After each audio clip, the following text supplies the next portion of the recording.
I thought my business idea was clear, but a former VP of a major engineering firm showed me it wasn't.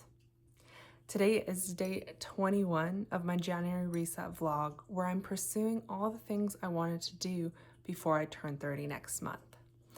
And if you followed me on my previous video, you know I recently pulled my back, and so I haven't been able to make videos for the past couple days, but I am back, and I'm back with some useful information because today I had a call with a former exec of a very well-known engineering firm about my new business idea, and I was able to get some feedback that I think you would benefit from as well.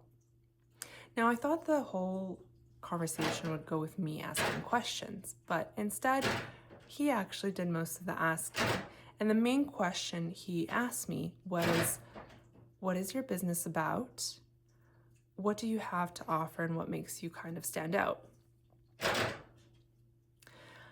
Now, I actually kept explaining my skills, my background, and why I think this business was a good idea. I thought that's what the conversation was about. But only after I put down the phone did I realize that I completely missed the mark. And he wasn't just curious about my business, but he was asking one main question in his head, trying to get an answer from me, is how do I sell your business to other people that I'm trying to put you in contact with? And let me tell you that I missed the mark on that one, in my personal opinion. Now, I think my enthusiasm carried me through enough that I still was able to get some contacts, but I realized that he is not able to repeat my offer in a single sentence after walking out of that conversation. And that tells me that my offer isn't ready.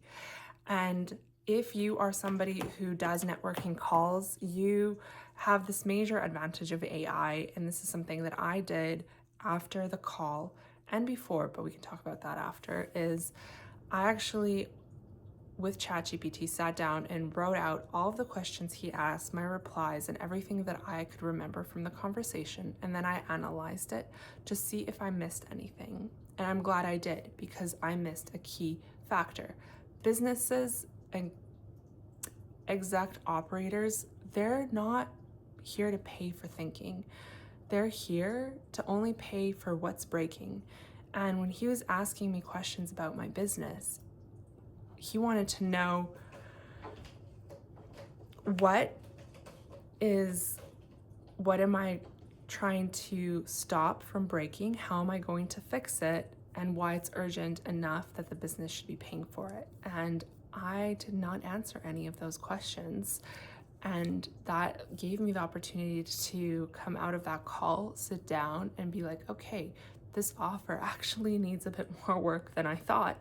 And it gives me now the opportunity to refine it before my next call tomorrow. So that is something extremely useful that I learned. And the thing about having these conversations and networking with people that are more senior or have different types of experiences is not always going to be about validating yourself and people cheering you on, but it's also going to challenge you, and it will let you see your blind spots, which I think is the most critical thing. And for me, my blind spot was my offer was good, and I know I'm still developing my niche, and there's going to be more refinement as time goes along. But at this point in time, that exec wasn't able to walk away with a clear, crisp understanding of why it's worth for a business to pay for me specifically to solve a problem for them that's critical enough that would need my support. They couldn't go without it. So that's what I learned. And that's the beauty of networking. So hope you also gain some interesting information from that, and I'll continue posting as I have been doing.